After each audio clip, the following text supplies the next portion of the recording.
Yeah, well, I'm going to worry about putting water from the fish shop in here when my weekly water changes come from the sea.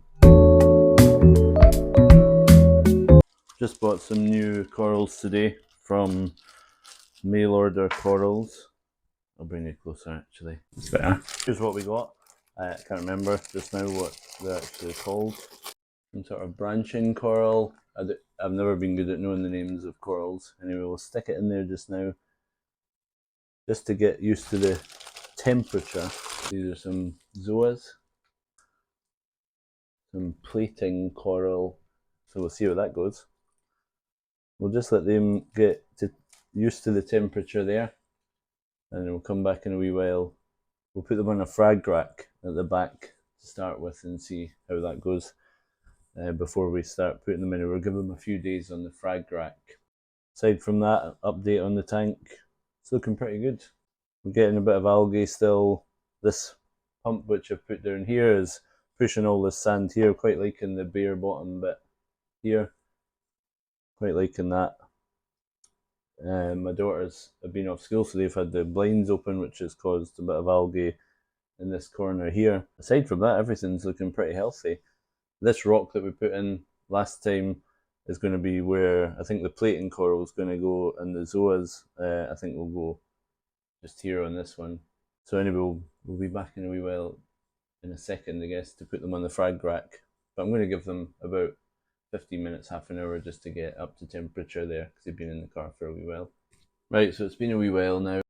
We're going to get them out and put them on the frag rack, which isn't here, but we'll get that in a minute. So I'll just go through what we've actually got. I'll try to. So this one here, the branching one, is that, which we'll be seeing a lot of, hopefully. That's says MOC, mail order corals, I guess. Fiber optic seriatopora.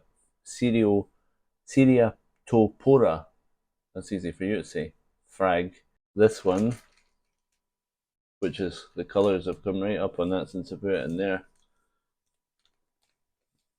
That one is toxic lime plating montipora frag. So seriatopora and montipora, and then the zoas, which are, oh yeah, you can see them a wee bit. If I bring them out, you'll not see it anyway, but you can kind of see. These are red people eater zoas, 6+. That was the most expensive one, £15. The wee fibre optic seriatopora frag, £7.50, and the toxic lime plating montipora frag was £7. Not bad. Right, we're going to put them now. Sometimes I get like, should I put the water from there in my tank? And again, that's another like honest reefer thing. Sometimes I worry about it and then I don't do it. But I think today I'm just going to put the water in because I can't really be bothered doing anything else, and it's just easier. And I'm sure the water's fine, it's salt water. So I'm just going to put it in. And I'm not going to do any of this drip acclimation. I never do that. And I never do that because it's, well, imagine you were stuck in like in the back of a van for 4 hours, and then they said, "Oh, we're going to let you out the back of the van, but we're just going to get you used to what it's like out here first." And then they started like feeding some air in. Oh, there's a little bit of air from here, and they did that for another 4 hours. You'd be like, "Just let me out the van, I'll survive." And that's kind of how I feel about it. So with anything, when I get them home, I just stick them straight in the tank. I put them in there just to get up to temperature, but I'm not doing any drip acclimation nonsense. I've never seen any benefits of it. If the thing's going to die, it's going to die, and it's not. I don't think it's going to die because of the way I treat it anyway. Anyway, here's the frag rack.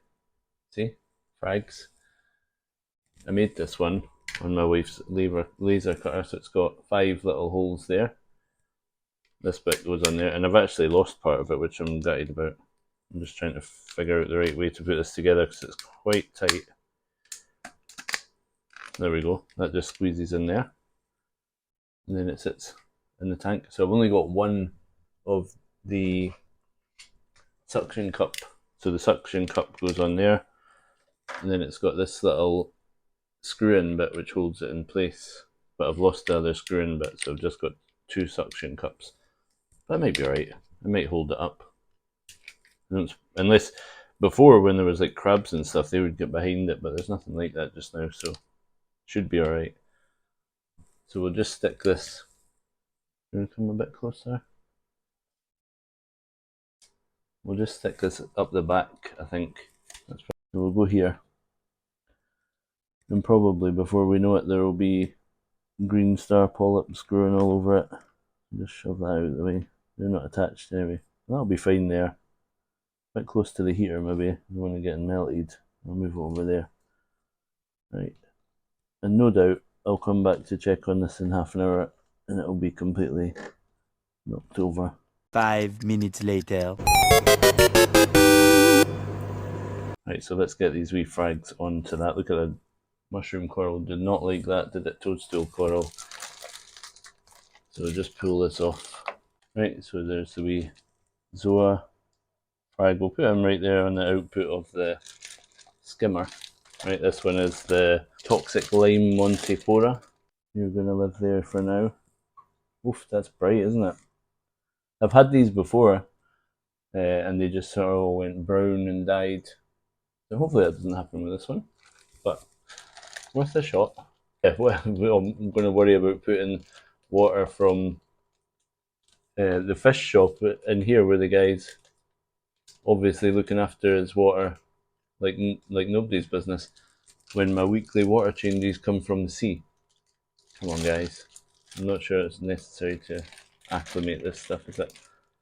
And I've had this seriatopora thing before as well, and also went brown and died. So we'll just put that in there. And they're all relatively close to the top, but the light's going to be turned down.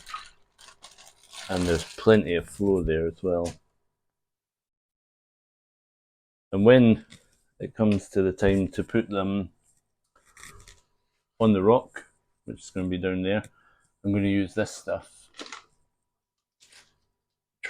This is like a sort of 2-part thermal glue, it says, and you heat both of the parts up in water, and then they become like a gel.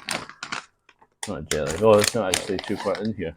They turn out like this. So they start out pink and white, and I guess they make them pink because that looks like the what? The coralline algae. That's why they make them that colour. So you mix, one part's clear, one part's pink, and you mix them together. And there's a few in there. You can melt them down and do it again, so they'll just go. They'll use them to stick them onto there when they're ready to go in there. But I'm going to give them a few days in here just to get used to it and see how they get on there first. Thank you for watching, and subscribe, and we can see how these guys grow together, if they grow or die. Thanks for watching. See you next Monday.